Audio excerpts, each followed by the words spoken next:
Both Vice President Kamala Harris and former President Donald Trump are campaigning in western swing states Friday.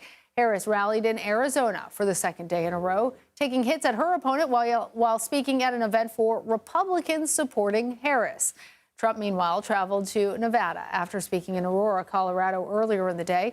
The Republican nominee previously pushed false conspiracy theories about the city being overtaken by Venezuela migrant gang members. But my message today is very simple. No person who has inflicted the violence and terror that Kamala Harris has inflicted on this community can ever be allowed to become the President of the United States. We're not going to let it happen.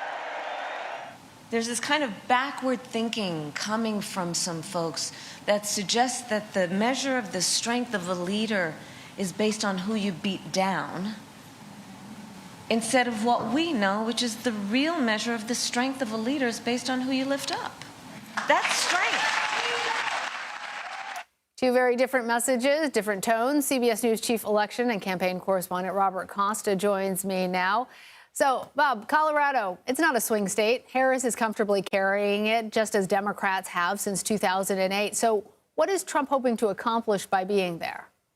It's great to be with you. It's evident, based on former President Trump's comments about immigration and border security, that he's trying to close this campaign on that particular front. He wants voters in swing states, maybe not necessarily Colorado, even though he is there in terms of being physically present for an event. But he wants these issues of migration, border security to come to the fore of the campaign in this closing stretch. There's a belief inside the upper echelon of his campaign that if he talks about economic pain and immigration in this closing lap, that he has a real shot of winning back the White House. So it's about bringing a spotlight to these issues, even if Colorado remains more of a blue/purple state.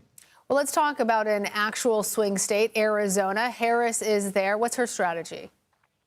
For Vice President Harris, this is about trying to be competitive in Arizona. Democrats were competitive there in recent cycles. There's an expectation that Democrats have a real shot at winning Arizona this time around. The Senate candidate in Arizona, Ruben Gallego, a congressman, is doing very well in his race against Republican Kari Lake. So she wants to bolster the Democratic energy in that state. And she wants to counter what former President Trump is doing, I'm told by her aides, by talking about immigration on her terms, talking about how she and President Biden have pushed for a bipartisan legislation in Congress that was stalled over the past few years. And so she wants to make sure she's out there on the issue Trump's talking about all the time with her own message. And let's talk about another former president, in this case, Barack Obama. He was rallying for Vice President Harris for the first time.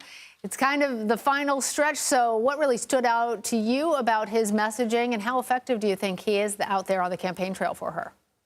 It was a long drive back to Washington, D.C. for me last night from Pittsburgh, Pennsylvania. Sure. I covered former President Obama as he spoke at the University of Pittsburgh to a group of college students and Democrats from Western Pennsylvania.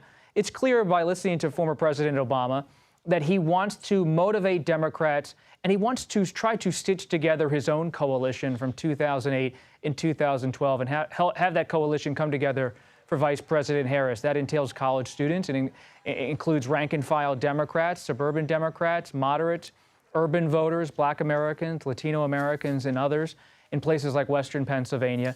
And he knows that Trump has real support in that region. And so by getting the Obama voter to be reminded that the Democratic Party still stands with them, especially working people, labor members, that's really important at this point for Vice President Harris. All right, Robert Costa, thank you. Thank you.